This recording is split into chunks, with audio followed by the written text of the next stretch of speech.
You probably think that all doctors are filthy rich, because I sure as hell did in the beginning. 8 years and a fistful of premature grey hairs later, I'm just a few $100,000 poorer than broke.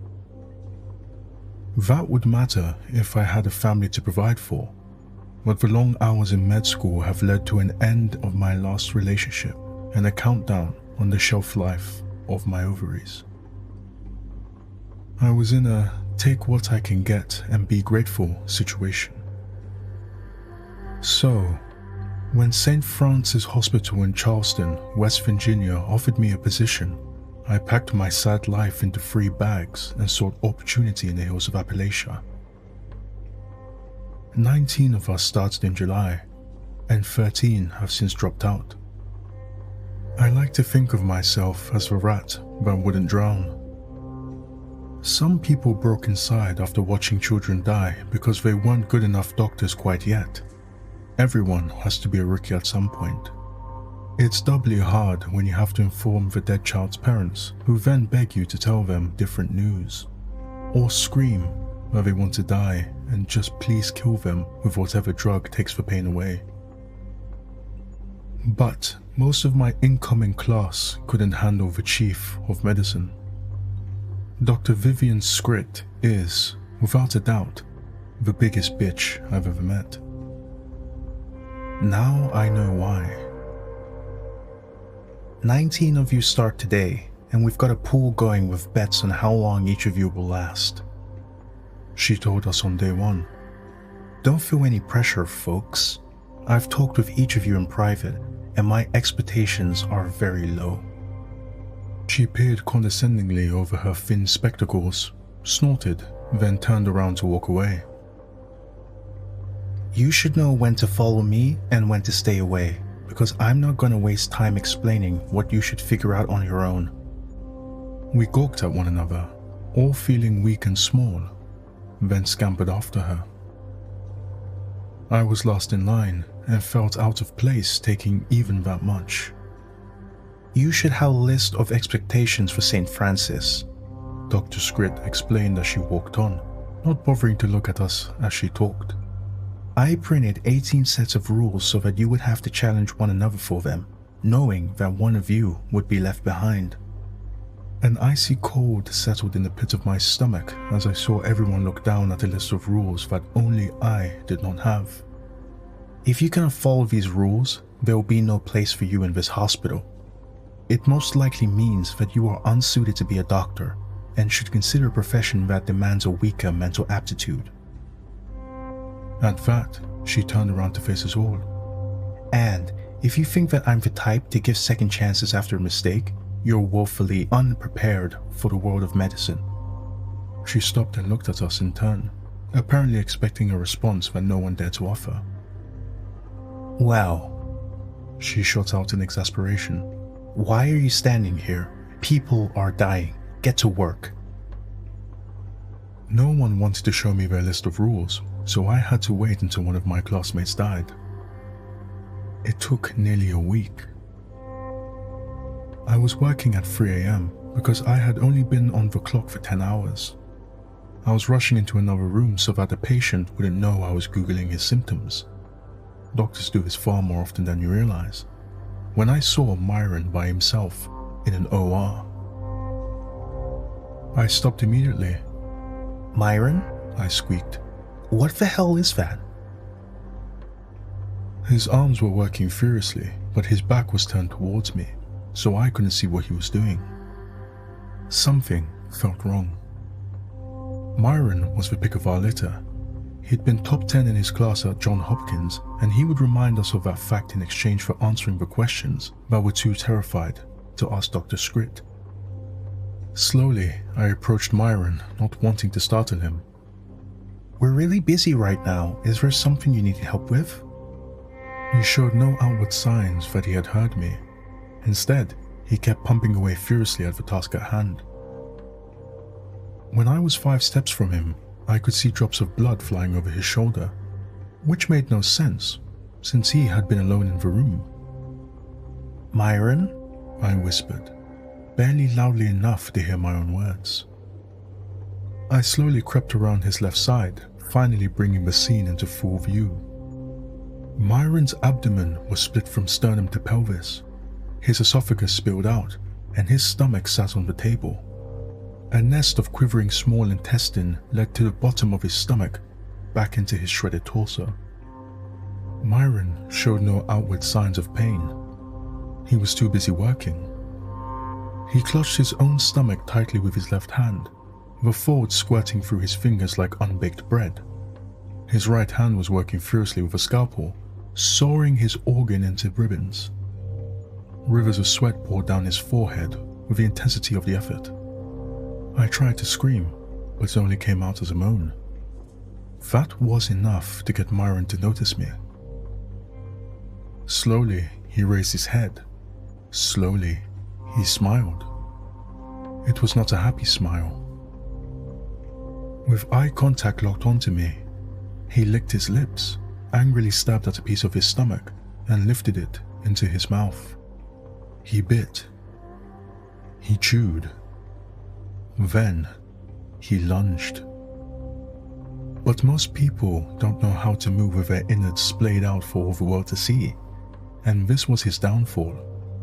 Myron's tattered guts caught in the corner of the table, and he fell to the floor. Finally, he screamed. I had learned very early in my medical career that compartmentalization is indispensable. That instinct took over my brain in the moment, and I acted clinically. Myron was still grasping his scalpel with his right hand. I kicked it hard, and it flew out of his hands. He stared at me and screeched. With his entrails still wrapped around the table, I figured my best option was retreat. I moved to the back of the room as a doctor and a janitor burst in. And impossibly the most shocking moment of the night, I realized that they were not shocked. Myron was anesthetized, subdued, and extracted within a minute of their arrival. For a moment, I was alone with a pool of blood and diced stomach lining, and something else. A sheet of paper lay on the floor, its corner just touching the edge of the creeping blood. Myron had dropped his list of rules. The practical part of my brain continued to drive me. I snatched the paper from the ground, then quickly exited the room, taking care to avoid the puddle. I didn't want to leave any bloody footprints in my wake. I knew that I had to read the list as soon as I was able to find 30 uninterrupted seconds to myself. 3 hours later, I had my opportunity and ducked into a janitor's closet. With a shaking, exhausted hand, I pulled the chain on a bare bulb, tried to ignore the noxious smell of leaking ammonia, and read. St. Francis Hospital Rules. Guidelines for new doctors. 1. Never, under any circumstances, share your copy of the rules with anyone. 2. If any other doctor displays erratic behavior, leave the area immediately. Do not make eye contact. 3. If any other doctor is approached or detained by someone in a janitor's uniform, do not interfere. Never ask about that former doctor again. 4. Never touch any seemingly abandoned Reese's peanut butter cups. Those are Dr. Scrit's favorite candy. 5. Any child that dies in St. Francis Hospital must be cremated within 120 minutes of official time of death. If you suspect this rule has been broken, alert Dr. Scrit, and the hospital will be evacuated. 6. There is no children's burn unit at St. Francis Hospital. If you find yourself there, continue walking until you return to familiar territory. This usually requires traveling in a straight line down the central hallway for 47 minutes. You will not reach a wall during that interval. 7. This rule is on a need-to-know basis. 8. A small quantity of sulfuric acid is kept in every room. This is only intended for use on patients with severed spinal cords. If they attack, a hypodermic injection of H2SO4 into the cranium is the only way to subdue the subject. 9. The morgue must house at least 13 cadavers at all times. 10. If you find yourself on a hospital roof with no memory of how you got there, you have only two choices. Either wait for an extraction team to find you, or jump 4 stories to the sidewalk on Court Street. 11. If you see room 1913, do not look directly at the numbers. Do not open the door. This is, by far, the most important rule. My heart stopped when the door opened. Dr. Scrit was staring at me. What little emotion shined through her exterior seemed to be surprise. We both stood, frozen, for 5 seconds of agonized silence. "Dr. Aphelis," she drawled gravely, "I'm shocked." She stared down at the bloodstained list of rules in my hand. I reached for words, any words, because literally any response would make me look less guilty than I did in that moment. Staring up at my boss's boss's boss and saying literally nothing in my defense as she weighed my soul with her eyes. And I said nothing. "You took a list that wasn't yours and were nowhere to be found after your co-workers experienced such an unnatural incident." Dr. Scrit huffed through her nose. "It seems that you're willing to do the unthinkable in the name of getting what you need, and Myron couldn't even follow the most important rule." She clenched her teeth. "I had a 4-year streak of predicting which incoming doctors would break the soonest. This will ruin my chances in the office pool." The ghost of a smile graced her lips before she turned to leave. "Get to work, doctor. You've got 3 hours left on your shift, and those symptoms aren't going to Google themselves." I didn't realize that I'd been holding my breath until I heard my own gasp for air. Shakily, I slowly emerged from the janitor's closet. I quickly stuffed the list of rules back into my pocket, reflecting on the fact that I had just achieved what might be considered an actual win. Perhaps, just maybe, I would keep my head above water at St. Francis after all. I turned to head down the hall when I stopped in my tracks. Everything was unfamiliar. What the hell had happened?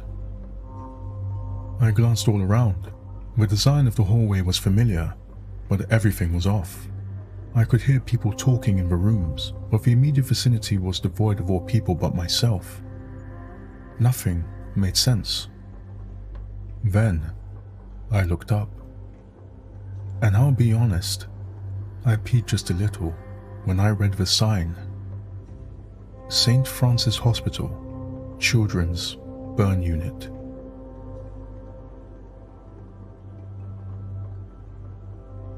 Have you ever walked through a hallway where everyone knew that you didn't belong? Imagine experiencing that in your own place of work. I kept my head down and my ears up as I traveled through the central corridor of the Children's Burn Unit of St. Francis Hospital. This hospital doesn't have a Children's Burn Unit. Even though I passed by a sign that proudly claimed it had been donated by the Friends of Cresswell Academy for Suburb Children. Nope, this place didn't exist. I'd been working at St. Francis since July, and I knew every square inch of it.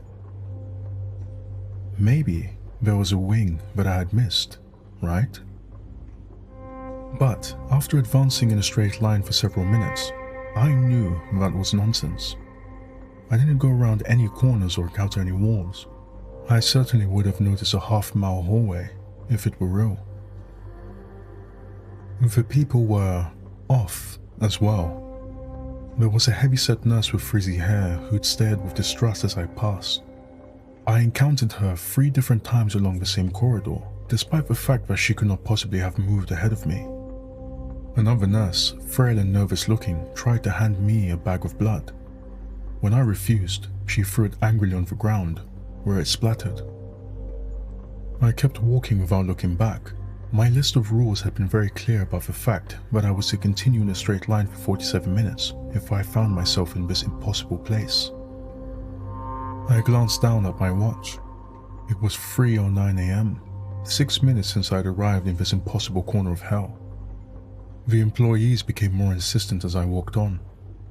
"Doctor!" A resident yelled at me as he jumped out of a room. "The patient is coding. We need you, stat." I carefully avoided eye contact as I moved past him. "Doctor!" he screamed. "You're killing her!"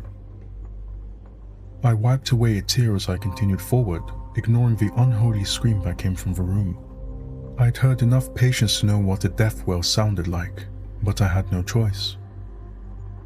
A minute later, I came across a pool of standing blood. It reached across to both walls of the hallway and stretched 20 feet in front of me. As I watched, I could see it growing. A surly-looking man in a janitor's uniform stood by, arms crossed, staring at me. I didn't think he was actually a janitor. Without slowing down, I plodded through the blood. Squish, squish, squish. Damn, these were my favorite pair of Crocs. I entered a clear patch of hallway and checked my watch. It was 3:22. I'd been walking for 19 minutes, which was 13 longer than I'd last checked. The newfound quiet was more unnerving than the blood had been. Then, slowly, I could feel the tension growing in the air.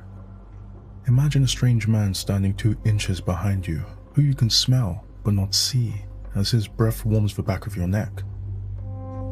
That kind of tension was coming from the room ahead. Slowly, the door came into view. I could see the numbers 191 before I closed my eyes. I kept them shut tight as I went by. Vertigo nearly sent me tumbling as I passed the door. I didn't care about the possibility of walking into a wall. I kept my eyes closed for a long time after that. Miraculously, I didn't hit anything. When I finally opened them again, it was 3:27, 24 minutes to go. That's when a hand tugged at my back. "Can you please help me?" squeaked a terrified voice from behind. I stopped walking. I considered my options. Then, I continued forward. "Wait," he cried. "Please, I'm really hurt and I need your help." He grabbed my shirt again and started crying. I wiped both eyes and moved forward. The greatest challenges make us grow, but that feat is achieved through forcing some small part of us to die. Children only have the energy and drive to play outside because the world hasn't yet extracted its inevitable due. I knew that I had to obey the rules, but doing so killed a little piece of my soul. I'd become a doctor because I had believed that I could give all of me to a cause and keep getting out of bed each day without a diminished sense of purpose. But as I listened to the child walk behind me, crying loudly and begging for help, I accept the fact that part of me was never coming out of that god-forsaken burn unit. I passed the heavyset nurse again. Her eyes bulged as she saw the boy. "Doctor," she yelled, "you need to help that child." I walked past without acknowledging her. "Doctor," she screamed, "what is wrong with you?" I ignored her in the same way that I dismissed all the nurses, doctors, and patients who gawked at the boy in my wake. No matter what they shouted, I pretended not to hear them as I moved forward. "What happened to him?" "Him? What happened to her? Why would anyone ignore a child in that state?" "Should we help him?"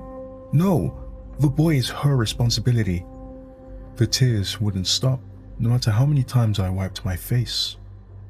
I passed the doctor and another janitor. I recognized them as the people who had extracted Myron from the OR. They stared, arms folded, judging me as I went by. "Figures," the doctor explained to the silent janitor. "She wasn't there for her little brother either." I broke. I let my body double over and cried openly. Deep, ugly sobs heaped from my diaphragm, convulsing my frame as my mind teetered on edge. But I didn't stop walking. Doctors can compartmentalize when facing issues of life and death, and my life depended on constant movement. The boy clutched my shirt as I wailed, and we walked. For no less than 3 miles, I endured the most bizarre trial of my life. A sudden change in the acoustics prompted me to look at my watch. 3:51 a.m. 47 minutes had passed. I allowed one final shuddering sob. Then I stopped and looked around. I was in familiar territory. Her first friendly face was Lydia, a nurse that I knew was from this world. I wanted to wrap her in a bear hug and scream in delight. She stared at me, her face contorted in horror. "What the fuck is the thing behind you?" My body temperature surely dropped 5 degrees as I felt a familiar tugging on my shirt. I froze. Panicked footsteps came rushing my way. I stared in their direction instead of looking behind me. Dr. Scrit was in full sprint. "Dr. Aphelis!" she yelled. She was the consummate bitch, but in that moment I wanted to see her more than anyone else on earth. "It's been 47 minutes, I heaved in a shaking breath. "Should I look at it?" Dr. Scrit stopped a few steps away from me. Gravely, she nodded. I swallowed, then slowly turned around. I told myself that nothing is ever as bad as we picture it, because reality is bound by rules that imagination is not. I was wrong. Imagine a pizza with the cheese stripped off.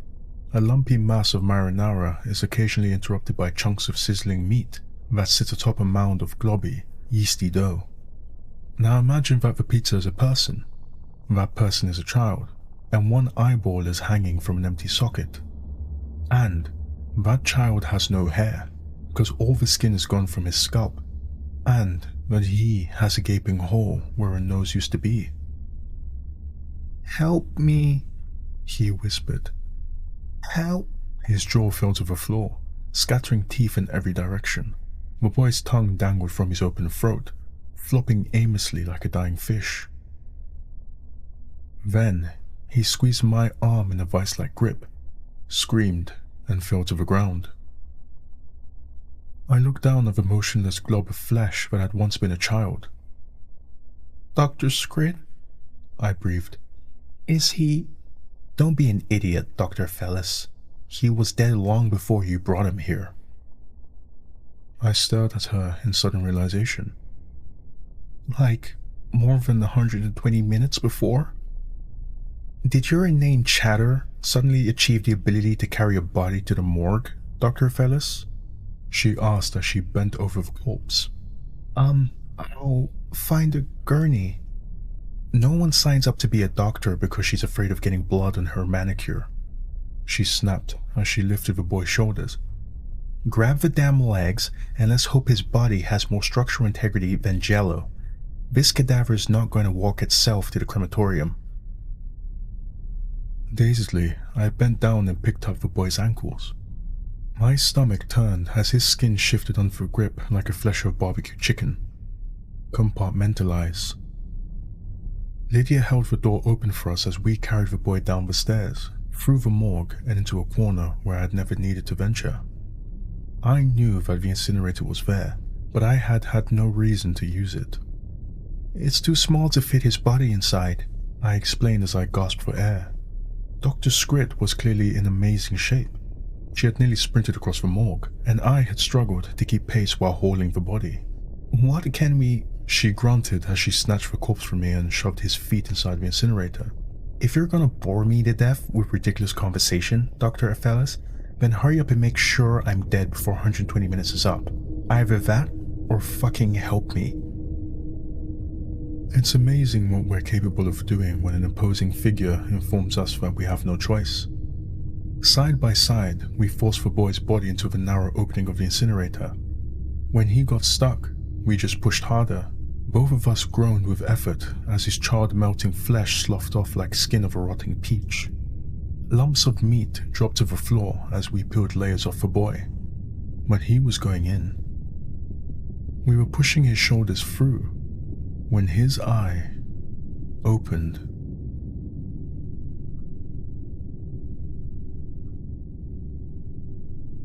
Doctors see shit that would make your skin crawl. Sometimes it involves literal shit. Occasionally some skin nearly does crawl. Though melt is a better term for what necrotizing fasciitis does to a person. But No textbook could have prepared me for the moment that I stood shoulder to shoulder with the chief of medicine, forcing the decaying body of a charred kid into the incinerator as his one functioning eye glared back at us in hateful judgment. He was wedged in the narrow door at the shoulders, with only his head sticking out into the room with us. His jaw had long since fallen off, and the rotting tongue danced above his inverted face like a charmed snake. "Dr. Scrit?" I whispered in a quavering voice. "What are we supposed to do? We're bound by primum non nocere, so don't we have to—" "You're bound to help the living, Dr. Phyllis, which includes me and possibly yourself if you help me out right fucking now." She grunted this while moving her hands to the top of the boy's head. As she pushed, the entirety of his scalp slid off like a flaking scab ripped from a wounded leg. A fresh, clean, white skull shined from underneath as the boy's torn skin dropped to the floor like so much ground beef. "They're easier to grab without the skin. Push down on its head." Then she batted his tongue away like an annoying fly and pressed deeply into his shoulders. Her fingers disappeared into his flesh like a boot into thick mud.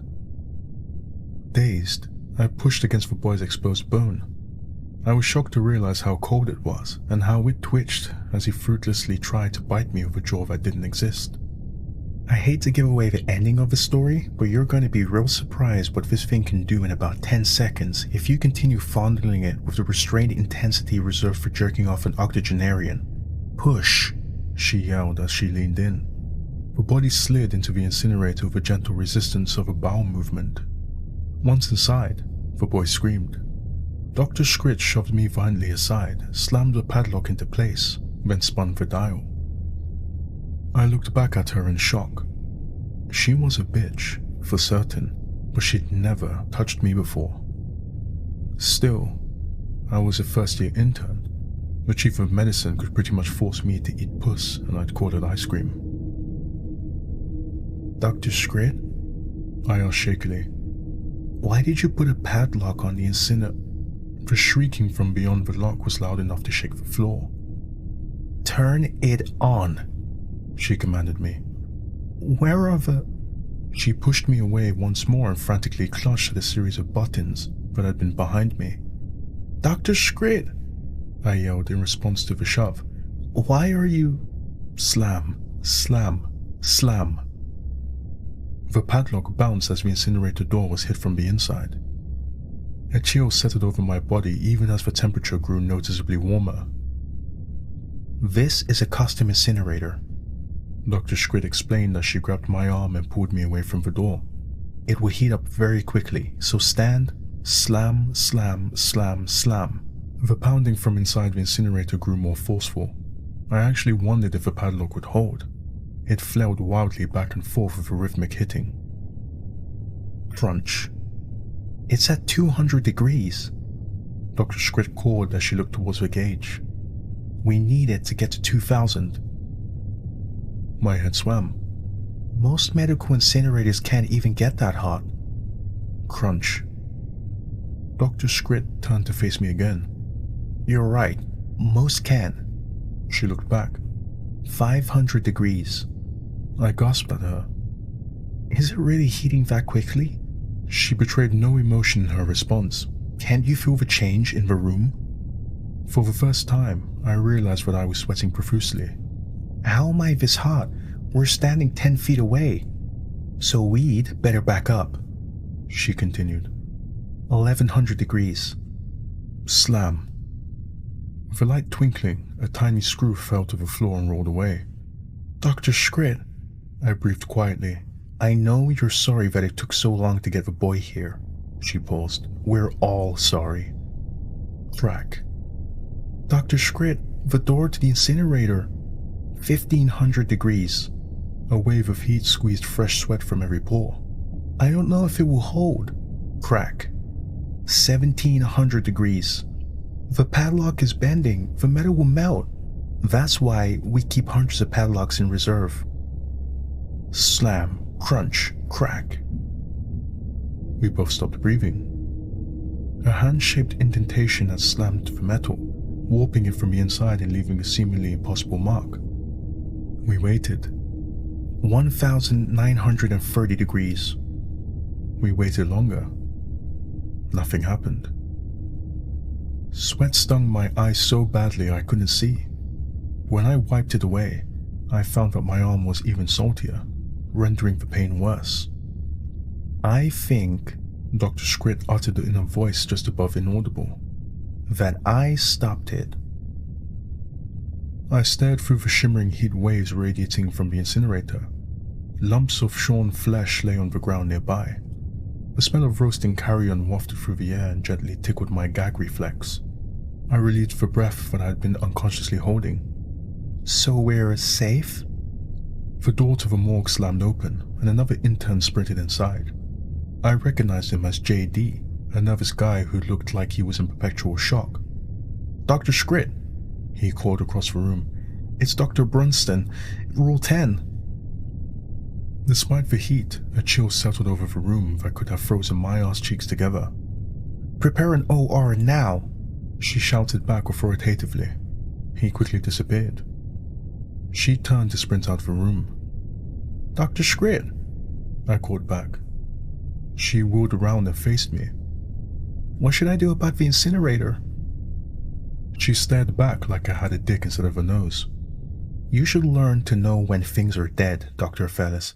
Enough haunts our lives without us carrying those who have left us behind." She then turned around to rush out of the room. "If you want to provide a modicum of usefulness, you can take a gurney out to Court Street. The roof is a long way from here." With that, she disappeared out the door. What the fuck was Rule 10? My hand flew to my pocket. It was empty. Fuck. The list must have fallen out while I'd been hauling the human mush into the incinerator. I'd needed a classmate to die before I could see a list of rules, but once it was so easily accessible, I'd just taken it for granted. I swore to learn a lesson from this, and knew that I wouldn't. I'd read the rules once. Why would I need a gurney? I decided to sprint outside and find out what was happening first. The chilly night air latched onto my cold sweat, sending chills into every crevice of my body. I ran. And I saw nothing. There was no traffic.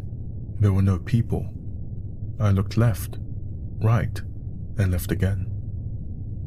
Then I looked up. Oh shit. That was Rule 10. Dr. Brutson was standing a few feet from the edge of the roof. In the nearly full moon, I could see his body jittering like it was held by marionette strings. The entire scene was wrong. How and why could his limbs be moving like that? He was moaning softly. No, that wasn't it. He was crying. Nausea took hold of me as I realized he was dancing closer and closer to the edge. I nearly collapsed as I remembered what the rule demanded. Either wait for an extraction team to find you, or jump 4 stories to the sidewalk on Court Street. "Wait there!" I screamed at him. "Dr. Scrit is coming to get you." No, please," Brutson screamed, although I didn't know whether he was talking to me. "Don't make it angry. Make them go away." "Hold on," I hollered back. "You're almost safe." He wailed. "I'm sorry. I tried to lock him out. Please don't do this." His body bounced and fell like an electrified fish. It was so bizarre, so wrong to watch this man jittering out of control in the rooftop moonlight, that I nearly cried. A door on the roof slammed open with such intensity that I could hear it clearly on the ground below. "No!" Brutson wailed in response. "No, please stay away. I'm sorry. Then he stepped away from the edge. I heaved an enormous sigh of relief. That relief evaporated when I realized he had only moved back to allow space for a running start. I watched in horror as Dr. Brutson, my co-worker, my peer, ran forth and leapt into the night. He fell, arms and legs spinning, towards the concrete, where I stood 4 stories below.